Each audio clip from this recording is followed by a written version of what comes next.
ഇന്ന് പൊന്നുവിൻ്റെ സ്കൂളിൽ 4ാം ക്ലാസ്സിൻ്റെ സെൻഡ് ഓഫ് ആണ് കേട്ടോ. അതുകൊണ്ട് തന്നെ പതിവിൽ നേരത്തെ റെഡിയായി നിൽക്കായിരുന്നു പൊന്നു. അപ്പോഴാണ് തൊട്ടപ്പുറത്തെ വീട്ടിൽ മയിൽ വന്ന് നല്ല പീലിയൊക്കെ വിടർത്തി ഡാൻസ് കളിക്കുന്നത് കണ്ടത്. അത് കണ്ടതും പൊന്നു ഓടിപ്പോയി കുറച്ച് അരിയൊക്കെ എടുത്തുകൊണ്ട് വന്നു കേട്ടോ. അതിട്ട് കൊടുത്തിട്ട് മയിലിനെ വശീകരിച്ച് നമ്മുടെ വീട്ടിലെത്തിക്കില്ലായിരുന്നു രണ്ടുപേരുടെ ഉദ്ദേശം. പക്ഷെ അത് നടന്നില്ല. അരിയൊക്കെ ഇട്ട് കൊടുത്തു കഴിഞ്ഞപ്പോൾ അത് മൈൻഡ് പോലും ചെയ്യാതെ മയിലണ്ണൻ പറന്നുപോയി. ഈ തക്കത്തിന് കണ്ണപ്പനാണെങ്കിൽ കുറച്ച് അരിയെടുത്ത് വായിലിട്ടിട്ടുണ്ടായിരുന്നു.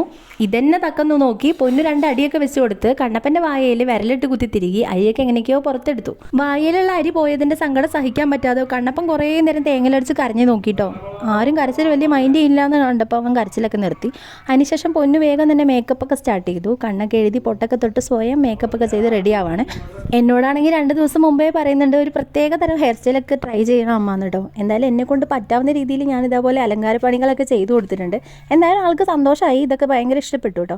അതിനുശേഷം കുറേ ഫോട്ടോ എടുക്കലും പ്രഹസനങ്ങളൊക്കെ ആയിരുന്നു. പലതരം പോസുകളായിരുന്നു കേട്ടോ. ഞാൻ ഇതുവരെ കാണാത്ത തരം പലതരം പോസുകളൊക്കെ ആയിരുന്നു. അതൊക്കെ കഴിഞ്ഞ് സ്കൂളിൽ പോകാൻ വേണ്ടി റെഡിയായി നിൽക്കുമ്പോഴേക്കും ഇവന് സങ്കടം വന്നു തുടങ്ങിയിട്ടോ. ഇവനെ ആരും മൈൻഡ് ചെയ്യുന്നില്ല, കരച്ചിലൊന്നും ശ്രദ്ധിക്കുന്നുമില്ല. ഏറ്റവും അവസാനം അവൾ ബാഗൊക്കെ എടുത്ത് സ്കൂളിൽ പോയി.